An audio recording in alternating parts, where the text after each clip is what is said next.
السلام علیکم ورحمۃ اللہ تعالی وبرکاتہ۔ نحمده ونصلی ونسلم علی رسولہ الکریم، اما بعد فاعوذ باللہ من الشیطان الرجیم، بسم اللہ الرحمن الرحیم۔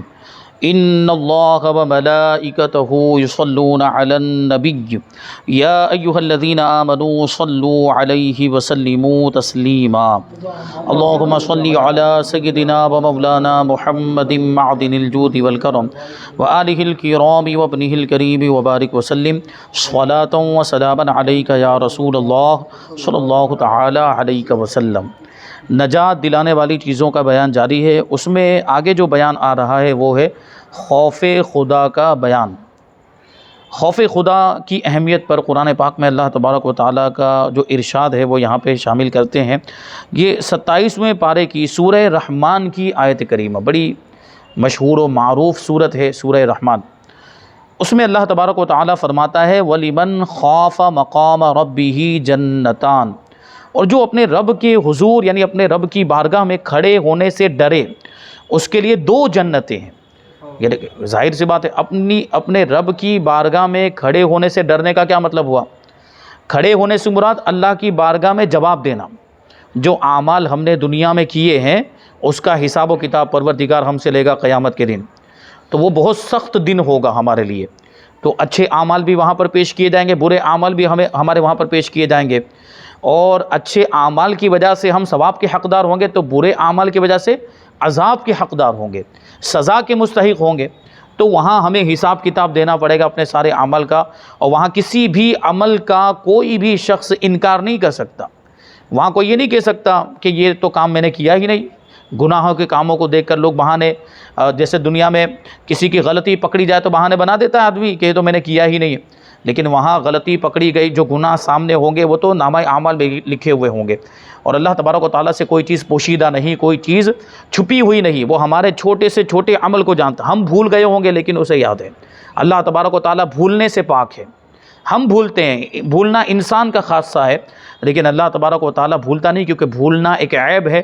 اللہ تبارک و تعالیٰ سارے عیوب سے پاک ہے۔ تو سارے اعمال کا ہمیں حساب دینا ہے اللہ تبارک و تعالیٰ کی بارگاہ میں، تو اس دن سے ہمیں ڈرنا چاہیے۔ اللہ کی بارگاہ میں حاضر ہونے اور حساب دینے والا جو دن ہے، یعنی قیامت کا دن ہے، اس سے ہمیں ڈرنا چاہیے۔ اور اس دن کا جب ڈر ہمارے دل میں پیدا ہوگا تو آدمی ابھی سے اس کے لیے تیاری کرے گا، یعنی زیادہ سے زیادہ نیک عمل کرے گا، برے عمل سے بچے گا، تاکہ وہاں پر آسانی ہو۔ اچھے عمل ہوں گے تو پروردگار راضی ہوگا، برے عمل ہوں گے تو اللہ تبارک و تعالیٰ ناراض ہوگا۔ اور اس میں جو فضیلت بتائی گئی وہ بھی تو غور کریں کہ جو اپنے رب کی بارگاہ میں کھڑے ہونے سے ڈرتا ہے، اللہ تبارک و تعالیٰ اسے 2 جنتیں عطا فرمائے گا۔ تو اب آپ کے ذہن میں سوال آ رہا ہوگا کہ بھائی جنت تو ایک ہی ہے، تو 2 جنتیں ملنے کا کیا مطلب ہوا؟ تو پہلے اس کی جو تفسیر یہاں پر بیان کی اس کو شامل کر لیتے ہیں، پھر میں اس کا مطلب آپ کو بتاؤں گا تاکہ تجسس باقی رہے آپ کے ذہن میں کہ یہ 2 جنتوں کا کیا مطلب ہوتا ہے۔ جنت تو ایک ہی ہے، ایک جنت مل جائے کیا وہ بھی کم ہے؟ آدمی کو ایک جنت مل جائے تو یہ تو سب سے بڑا انعام تو یہی ہے، آدمی جنتی ہو جائے، لیکن یہاں تو 2 جنتوں کی بات چل رہی ہے۔ تو کیا دوسری بھی کوئی جنت ہے؟ جس جنت کے بارے میں ہم نے سنا ہوا ہے، جس جنت پر ہم ایمان رکھتے ہیں، جو جنت ہماری معلومات میں، وہ تو ایک ہی ہے، تو یہاں 2 جنتوں کی بات کیوں چل رہی ہے؟ تو پہلے تفسیر دیکھیں۔ اس آیت کریمہ کا ایک معنی یہ ہے کہ جسے دنیا میں قیامت کے دن اپنے رب کے حضور یعنی اپنے رب کی بارگاہ میں حساب کی جگہ میں حساب کے لیے کھڑے ہونے کا ڈر ہو اور وہ گناہوں کو چھوڑ دے۔ دیکھیں، ڈر ہونے کا صرف یہ مطلب نہیں کہ بولتا رہے میں تو بہت ڈرتا ہوں، مجھے تو بہت خوف ہے، بولتا رہے لوگوں کے سامنے ظاہر کرتا ہے، یا خود سوچتا رہے کہ مجھے تو بہت ڈر ہے قیامت کے دن کا، حساب کا بہت خوف ہے، بہت خوف ہے۔ تو صرف بولتے رہنا کافی نہیں ہے، اس کا جو تقاضا ہے اس کو بھی پورا کرنا پڑے گا۔ بھائی قیامت کے دن کا ڈر ہے، قیامت کے دن کا خوف ہے، حساب و کتاب کا ڈر ہے، تو پھر اس کی تیاری بھی کرے۔ آدمی کیا کرے گا؟ اس کی تیاری میں بنیادی چیز کہ گناہوں کو چھوڑ دے۔ تو جو ڈرے اور گناہوں کو چھوڑ دے، یہ مطلب ہوا، اور فرائض کی بجا آوری کرے، یعنی جو اللہ تبارک و تعالیٰ کی طرف سے چیزیں ضروری قرار دی گئی، عبادتیں وغیرہ، ان کو وہ انجام دے، ان پر عمل کرے، جیسے نمازیں پڑھے، روزے رکھے، زکوٰۃ واجب ہے تو زکوٰۃ ادا کرے، حج فرض ہو گیا تو حج بھی کرے، اور بھی جو دوسرے احکام ہیں شریعت کے اس پر عمل کرے، تو اس کے لیے آخرت میں 2 جنتیں ہیں۔ تو اب وہی بات یہاں پہ واپس آ گئی کہ دو جنتیں، تفسیر کے اندر بھی یہی لکھا ہے کہ دو جنتیں ہیں، لیکن دو جنتوں کے بارے میں یہاں پہ نہیں بتایا انہوں نے کہ وہ دو جنتوں کا مطلب کیا ہوتا ہے، جنت تو ایک ہی ہے تو دوسری جنت کہاں سے آئی. تو اس کے بارے میں علماء کرام فرماتے ہیں، مفسرین کرام فرماتے ہیں کہ ایک جنت تو وہ جو ہماری معلومات میں ہے، جس پر ہم ایمان رکھتے ہیں، اور دوسری جنت سے مراد ہے اس جنت میں اللہ کا دیدار. دو جنتوں کا یہ مطلب کہ اللہ تبارک و تعالیٰ جنت عطا فرمائے گا، جنت کی نعمتیں مل جائے گی، اور اس جنت میں اللہ تبارک و تعالیٰ کا اس کو دیدار بھی عطا کیا جائے گا. یہ اس جنت سے بھی بڑھ کر ہے. اللہ تبارک و تعالیٰ کا دیدار ہو جانا، اللہ تبارک و تعالیٰ کے دیدار کے سامنے پھر اس جنت کی بھی کیا حیثیت ہے، کیونکہ وہ جنت بھی تو اللہ ہی کی بنائی ہوئی ہے. اس کی نعمتیں چاہے کتنی بھی آرام دینے والی ہوں، آسائش والی ہوں، اس کی نعمتیں چاہے کتنی خوبصورت کیوں نہ ہو، لیکن اللہ تبارک و تعالیٰ کے دیدار کے سامنے کوئی چیز کوئی حیثیت نہیں رکھتی ہے. تو یہ دیکھیے جنت میں جو دیدار کرا جائے گا تو وہ ایسے لوگوں کو جو اللہ تبارک و تعالیٰ کی بارگاہ میں کھڑے ہونے سے ڈرتے ہیں تو ان کو جنت بھی ملے گی، جنت میں اللہ کا دیدار بھی نصیب ہوگا. تو یہ بات ہے، یہ بڑی فضیلت کی بات ہے.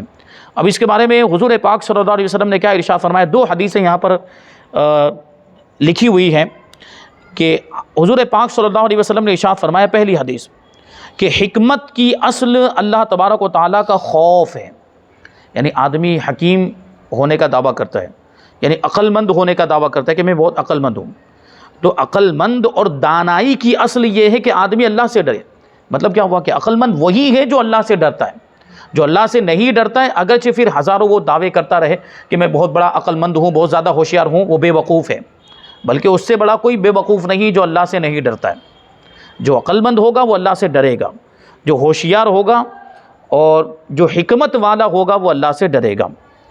آگے دوسرا ارشاد ہے، اللہ کے رسول صلی اللہ علیہ وسلم نے حضرت عبداللہ ابن مسعود رضی اللہ تعالی عنہ سے فرمایا، اگر تم مجھ سے ملنا چاہتے ہو تو میرے بعد بھی اللہ پاک سے بہت ڈرتے رہنا. یعنی کیا مطلب ہوا، اب حضور پاک صلی اللہ علیہ وسلم تو ظاہری طور پر دنیا سے تشریف لے گئے، لیکن اللہ والوں کو حضور پاک صلی اللہ علیہ وسلم کی زیارت نصیب ہوتی ہے عام طور پر خواب میں. اور حضور پاک صلی اللہ علیہ وسلم کو اللہ تبارک و تعالیٰ نے یہ بھی اختیار عطا فرمایا ہے کہ عالم بیداری میں بھی اپنا دیدار عطا فرما دیتے ہیں. بعض ایسے خاص اللہ کے بندے ہوتے ہیں اور حضور سے ایسی نسبت ہوتی ہے، حضور کے ایسے عاشق ہوتے ہیں تو حضور عالم بیداری میں بھی تشریف لاتے ہیں. لیکن عام لوگوں کا تو معاملہ ایسا نہیں ہے. عام لوگوں کے ساتھ حضور کی ملاقات اس انداز میں نہیں ہو پائے گی. عالم بیداری میں ملاقات ہو پائے گی، ہماری کیا حیثیت، کیا اوقات. ہاں حضور پاک صلی اللہ علیہ وسلم کرم فرمائے کیونکہ وہ تو غلاموں کو بھی نظر میں رکھتے ہیں. اور حضور نے تو فرمایا نا، جو نیک لوگ ہیں وہ تو یوں ہی اپنے اعمال کی وجہ سے جنت میں چلے جائیں گے. حضور کی امت میں اولیاء کرام ہے، صالحین ہے، متقی پرہیزگار، شہداء، یہ تو اپنے عمل کی وجہ سے خود ہی جنت کے حقدار ہو گئے. اور ان کو شفاعت کی ضرورت ہے؟ ان کو شفاعت کی ضرورت ہی نہیں، بلکہ یہ دوسروں کی شفاعت کریں گے. اولیاء کرام، صالحین، نیک لوگ، متقی پرہیزگار، یہ اپنے چاہنے والوں کی شفاعت کریں گے. یہ خود بھی جنت میں جائیں گے، اپنے چاہنے والوں کو بھی جنت میں لے کر جائیں گے. تو حضور پاک صلی اللہ علیہ وسلم کی خاص نظر عنایت کن لوگوں پر ہوگی؟ یہ امت کے گنہگاروں پر ہوگی. تو حضور پاک صلی اللہ علیہ وسلم ہم غلاموں کو بھی اپنی نگاہوں میں رکھتے ہیں، بلکہ ہم پر زیادہ توجہ ہے. رسول پاک صلی اللہ علیہ وسلم کی توجہ ہم پر اس اعتبار سے زیادہ ہے کہ ہم گنہگار ہیں اور حضور کی توجہ کی زیادہ ضرورت ہم کو ہے اس اعتبار سے.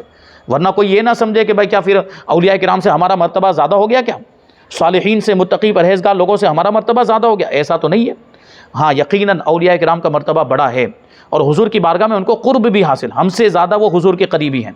لیکن توجہ کی ضرورت ہمیں زیادہ ہے. اسی وجہ سے حضور پاک صلی اللہ علیہ وسلم نے ارشاد فرمایا، شفاعتی لأہل الکبائر من امتی. حدیث پاک، حدیث مشہور ہے. شفاعت کی جو حدیثیں ہیں وہ احادیث مشہورہ میں شمار ہوتی ہے. اب وہ حدیث مشہور کا کیا مطلب ہوتا ہے وہ ابھی یہاں پر بیان کریں گے تو آپ کی یہ حالت کے مناسب نہیں ہے. تو حضور نے کیا فرمایا کہ شفاعتی لأہل الکبائر من امتی، کہ میری شفاعت میری امت کے کبیرہ گناہ کرنے والوں کے لیے ہے، بڑے گناہ کرنے والوں کے لیے. کیونکہ دیکھیں چھوٹے گناہوں کا معاملہ کیا ہوتا ہے، صغیرہ گناہ تو کبھی ویسے بھی معاف ہو جاتے ہیں. اللہ تبارک و تعالیٰ اپنے فضل و کرم سے معاف فرما دیتا ہے، حضور کا امتی ہونے کے صدقے میں ہی معاف فرما دے. پھر یہ کہ جو صغیرہ گناہ ہوتے ہیں کبھی دوسرے نیک اعمال کی وجہ سے بھی معاف ہو جاتے ہیں. جیسے نہیں آپ نے یہ سنا ہوگا وضو کی فضیلت کے اندر کہ آدمی جب وضو کرتا ہے تو جس عضو کو دھوتا ہے اس وضو کے گناہ جھڑتے ہیں. چہرہ دھوتا ہے تو چہرے کے گناہ جھڑ جاتے ہیں پانی کے قطروں کے ساتھ. ہاتھ دھوتا ہے تو ہاتھ کے گناہ جھڑ جاتے ہیں پانی کے قطروں کے ساتھ. پاؤں دھوتا ہے تو پاؤں کے گناہ جھڑ جاتے ہیں. تو یہ کون سے گناہ جھڑ رہے ہیں؟ یہ صغیرہ گناہ ہے. دیکھیں وضو کرنے کی وجہ سے گناہ معاف ہو رہے ہیں، اس کا مطلب یہی ہوا. تو نماز پڑھے گا تو کتنے گناہ معاف ہو جائیں گے؟ تو وہ بھی صغیرہ گناہ معاف ہوتے ہیں. وہ جو کبیرہ گناہ ہوتے ہیں ان کے لیے توبہ ضروری ہے، ان کی معافی کے لیے. کبیرہ گناہ بغیر توبہ کے معاف نہیں ہوتے، تو ان کے لیے توبہ کرنا ضروری ہے. اور اگر کوئی بغیر توبہ کیے ہوئے مر گیا لیکن ہے ایمان والا تو رسول پاک صلی اللہ علیہ وسلم ایسے لوگوں کی شفاعت کریں گے. یعنی ایسے لوگوں کو بخشوا کر ان کے گناہ معاف کروا کے ان کو جنت میں لے کر جائیں گے. تو یہ حضور پاک صلی اللہ علیہ وسلم نے ارشاد فرمایا شفاعتی لاہل الکبائر من امتی، کہ میری شفاعت میری امت کے کبیرہ گناہ کرنے والوں کے لیے. لیکن یہاں پر ایک بات ذہن میں رہنی چاہیے، حقوق العباد کا جو معاملہ ہے وہ بڑا سخت ہے. یعنی وہ گناہ جن کا تعلق بندوں کے حقوق سے ہے اس میں بہت زیادہ احتیاط کرنے کی ضرورت ہے.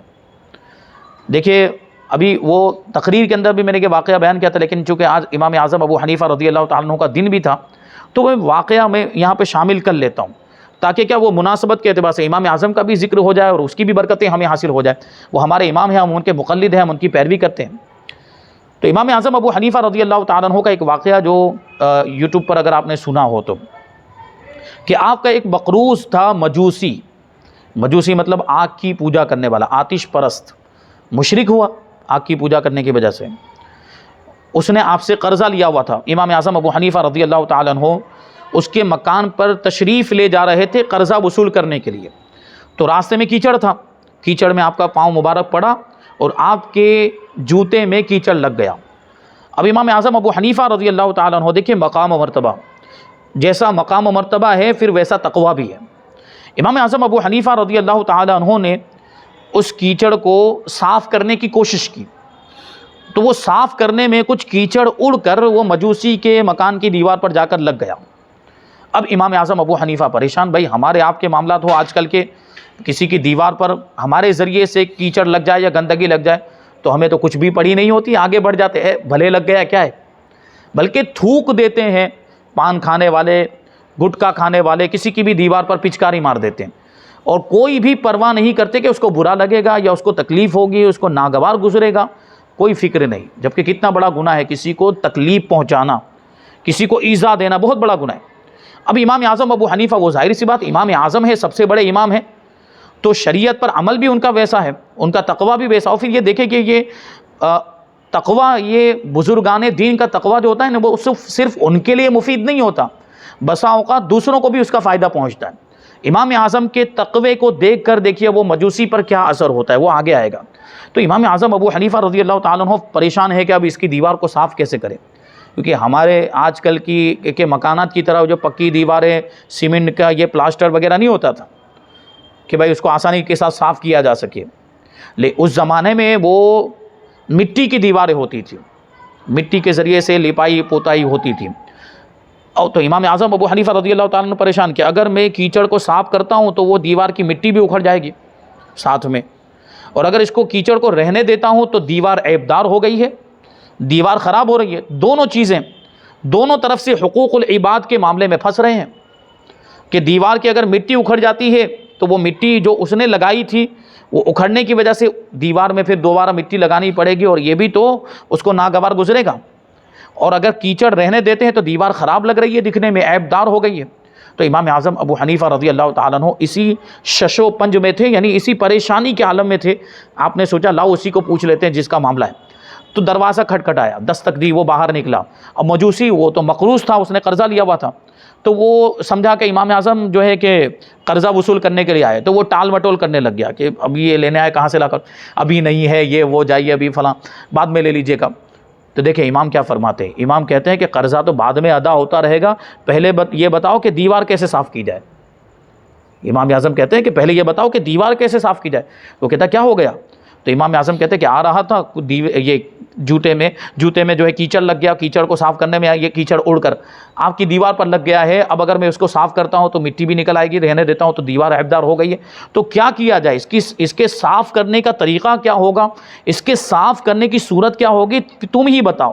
تو وہ مجوسی امام اعظم کا یہ تقویٰ دیکھا اس نے کہ کتنے پریشان ہیں صرف کیچڑ لگ جانے کی وجہ سے. تو وہ کہتا ہے کہ دیوار بعد میں صاف ہوتی رہے گی، پہلے آپ میرے دل کو صاف کیجیے. میرے دل میں جو کفر کی گندگی ہے پہلے اس کو دور کیجئے، یعنی مجھے کلمہ پڑھا کے مسلمان کر دیجئے۔ امام اعظم کے تقوی کو دیکھ کر وہ کلمہ پڑھ کے مسلمان ہو گیا مجوسی۔ تو یہ حقوق العباد کے تعلق سے ان کی احتیاطیں، بزرگوں کی احتیاطیں۔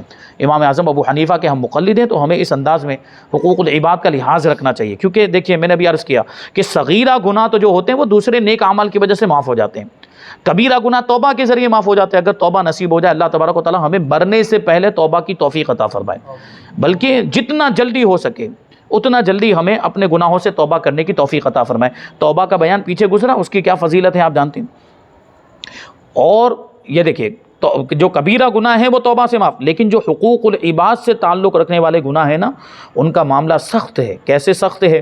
کیونکہ جس بندے کا وہ حق ہے، جب تک وہ بندہ معاف نہیں کرے گا نا، وہاں تک اللہ بھی معاف نہیں کرتا ہے۔ جیسے مثال کے طور پر کسی کے پیسے ہم نے کھا لیے، ناجائز طریقے سے لے لیے، تو اب وہ پیسے اس کو واپس بھی کرنے پڑیں گے اور اس سے معافی بھی مانگنی پڑے گی۔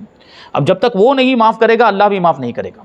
اس کے بعد وہ توبہ کرے، پہلے اس سے معافی مانگے۔ جیسے کسی کی غیبت کی، تو جس کی غیبت کی ہے اس سے معافی مانگنا ضروری ہے۔ جب تک وہ نہیں معاف کرے گا، غیبت کا گناہ اللہ تبارک و تعالیٰ بھی معاف نہیں فرمائے گا۔ تو یہ خوف خدا کے تقاضے ہیں کہ ہم گناہوں کے معاملے میں اس چیز کو پیش نظر رکھیں کہ یہ اللہ تبارک و تعالیٰ کی نافرمانی کے کام ہے، یہ گناہوں کے معاملات، اس سے اللہ تبارک و تعالیٰ ناراض ہوتا ہے، یہ تصور ہونا چاہیے، تو انسان گناہوں سے بچے گا۔ اب خوف خدا کا مطلب کیا ہوتا ہے؟ کہتے ہیں خوف خدا سے مراد وہ قلبی کیفیت ہے، دل کی کیفیت ہے، جو کسی ناپسندیدہ چیز کے پیش آنے کی توقع یعنی امید کے سبب پیدا ہو۔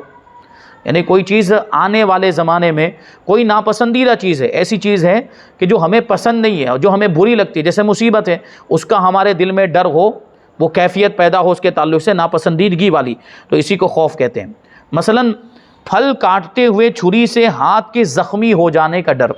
پھل کاٹ رہے ہیں تو ساتھ ہی ساتھ یہ کیفیت بھی ہوتی ہے، جیسے یہاں پر ہم نے ہتھیلی کے اوپر مثال کے طور پر سیب رکھا ہے، اوپر سے اس کو ایسے کاٹے جا، تو یہ ڈر ہوتا ہے نا کہ وہ چھری جو ہے ہمارے ہاتھ پر نہ چل جائے، انگلی پر نہ چل جائے، ہاتھ کے کٹنے کا ڈر، یہ خوف، یہ کیفیت، کیونکہ ہمیں وہ چیز ناپسند ہے، ہاتھ کا کٹ جانا یہ ناپسند ہے، تو اس کے تعلق سے جو کیفیت دل میں پیدا ہو رہی ہے اس کو خوف کہا جاتا ہے۔ تو اب اللہ تبارک و تعالیٰ کے تعلق سے تو کوئی چیز ناپسند ہو ہی نہیں سکتی، تو یہاں کیا مراد ہے پھر؟ اللہ کے خوف سے مراد کیا ہے یہاں پہ؟ اللہ کو تو کوئی ناپسند کر ہی نہیں سکتا، ہاں اللہ کے عذاب کو تو ناپسند کرنا چاہیے، اللہ کا عذاب تو سب کو ناپسند ہونا چاہیے، ناگوار ہونا چاہیے، یہاں وہ بات ہے۔ جبکہ خوف خدا کا مطلب یہ ہے کہ اللہ پاک کی بے نیازی، اس کی ناراضگی، اس کی گرفت یعنی اس کی پکڑ، اور اس کی طرف سے دی جانے والی سزاؤں کا سوچ کر انسان کا دل جو ہے وہ گھبراہٹ میں مبتلا ہو جائے، تو اس کیفیت کو خوف کی کیفیت کہتے ہیں۔ یعنی آدمی اپنے دل میں یہ تصور پیدا کرے کہ میں گناہ کروں گا تو اللہ ناراض ہوگا، میں گناہ کروں گا، میری نیکیوں کی اللہ کو حاجت نہیں ہے، لیکن میں گناہ کروں گا تو اللہ ناراض ہوگا، اور اللہ ناراض ہوگا تو پھر میرا کیا بنے گا؟ اور یہ کہ میں عذاب میں گرفتار ہو جاؤں گا، اللہ پکڑ فرمائے گا، جہنم کے عذاب کا مستحق ہو جاؤں گا، تو یہ کیفیت، اس کا نام ہے خدا کا خوف۔ خوف خدا تمام نیکیوں اور دنیا اور آخرت کی ہر بھلائی کی اصل ہے۔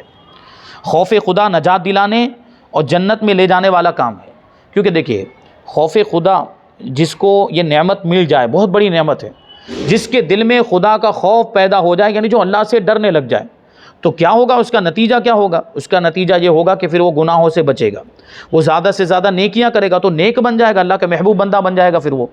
تو یہی جو خوف خدا ہے وہ اس کو نجات دلانے والا ہے، اور جہنم سے نجات دلانے والا ہے، اور جنت میں لے جانے والا عمل بن جائے گا، تو یہ بہت بڑی نعمت ہے۔ تو اس طریقے سے یہ بڑی نعمت ہونے کا یہ مطلب ہوا۔ اب خوف خدا پیدا کرنے کے طریقے کیا ہیں؟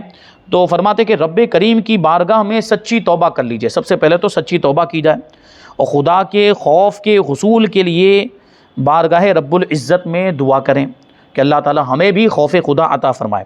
خوف خدا کے فضائل پیش نظر رکھیں، اس کی جو فضیلتیں بیان کی گئی کتابوں کے اندر، علماء کے بیانات بھی سنیں، اور جہنم کے عذابات پر بھی غور و فکر کریں کہ جہنم کے عذاب کتنے سخت ہیں، اس کو برداشت کرنے کی ہمارے اندر طاقت نہیں ہے، تو اس سے بچنے کی آدمی کوشش کرے۔ خوف خدا کے بارے میں بزرگان دین کے احوال کا مطالعہ کیجئے، اولیاء کرام کے جو واقعات ہیں کہ اولیاء کرام کے خوف خدا کا عالم کیا تھا، صحابہ ہیں، اولیاء ہیں، تابعین ہیں، نیک لوگ ہیں، ان کے دل میں کیسا خدا کا خوف ہوا کرتا تھا، یہ واقعات بھی پڑھیں، ان کی زندگی کے حالات بھی پڑھیں یا علماء سے سنیں، خوف خدا رکھنے والوں کی صحبت اختیار کرے۔ خوف خدا بہت ہی بہترین خوبی ہے، جس کے دل میں یہ خوف خدا ہوتا ہے وہ نیک لوگوں میں شمار ہوتا ہے، اگر واقعی وہ اس کے تقاضوں کو بھی پورا کرے تو ایسے لوگوں کی صحبت میں بیٹھنا چاہیے تاکہ ہمارے دل میں بھی خدا کا خوف پیدا ہو۔ خود احتسابی کی عادت اپناتے ہوئے آخرت کی فکر کرے، یعنی خود اپنا محاسبہ کرے کہ میں کیا کر رہا ہوں۔ یہ بات آ چکی ہے محاسبہ نفس کے تعلق سے۔ اپنی ذات کا محاسبہ کر لینے کی عادت اپنا لینے سے بھی خوف خدا کے حصول کی منزل پر پہنچنا آسان ہو جاتا ہے۔ آدمی خود اپنا محاسبہ کرنے لگ جائے، اپنا حساب لینے لگ جائے کہ میں نیک عمل کر رہا ہوں یا برے عمل کر رہا ہوں، اچھے عمل کر رہا ہوں، اللہ کو راضی کرنے والے عمل کر رہا ہوں یا ناراض کرنے والے، تو خود بخود یہ خوف خدا والی کیفیت پیدا ہوگی۔ اور اپنے ذہن میں یہ تصور پیدا کریں کہ اللہ تبارک و تعالیٰ مجھے ہر وقت دیکھ رہا ہے۔ یہ چیز ہو نا اگر کہ اللہ تبارک و تعالیٰ ہر وقت مجھے دیکھ رہا ہے تو خود بخود آدمی پھر گناہوں سے بچے گا۔ یہ تصور، اور یہ ہمارا عقیدہ تو ہے، لیکن گناہ کرتے وقت غافل ہو جاتے ہیں۔ جب گناہ میں آدمی مبتلا ہوتا ہے تو وہ اس طرف جاتا ہی نہیں، اس کا ذہن، شیطان اس کو بہکاتا ہے، شیطان ادھر ذہن جانے ہی نہیں دیتا۔ لیکن یہ حقیقت ہے کہ اس وقت اگر آپ یہ سوچنے لگ جائیں نا کہ میں گناہ کا کام کرنے جا رہا ہوں، یہ تو نافرمانی کا کام، تو اللہ تبارک و تعالیٰ کی بارگاہ میں کیا جواب دوں گا؟ اللہ مجھے دیکھ رہا ہے، انسان دیکھے یا نہ دیکھے، آپ اگر تنہائی میں بھی گناہ کر رہے ہیں وہاں بھی اللہ تبارک و تعالیٰ دیکھ رہا ہے۔ دروازے بند ہے، کھڑکی بند ہے، لیکن اللہ تبارک و تعالیٰ کے لیے یہ چیزیں آڑ نہیں بنتی۔ دروازے ہیں، کھڑکیاں ہیں، مکان ہے، پہاڑ ہیں، عمارتیں ہیں، یہ اللہ تبارک و تعالیٰ کے لیے کوئی رکاوٹ نہیں، کوئی حجاب، کوئی پردہ نہیں۔ وہ اللہ تعالیٰ آپ کے گناہوں کو دیکھ رہا ہے یا آپ کے اعمال کو دیکھ رہا ہے۔ تو یہ تصور پیدا ہو تو انسان جو ہے وہ گناہوں سے بچے گا۔ یہاں پر یہ بیان مکمل ہوا۔ آگے امیدوں کی کمی کا بیان ہے، اور اس کے بعد ہے صدق یعنی سچ بولنے کا بیان۔ اس کو انشاءاللہ ہم آئندہ درس میں شامل کریں گے۔ اللہ تبارک و تعالیٰ کی بارگاہ میں دعا ہے کہ جو کچھ بھی بیان ہوا اس پر ہم سب کو عمل کرنے کی توفیق عطا فرمائے۔ وما علینا الا البلاغ۔ السلام علیکم۔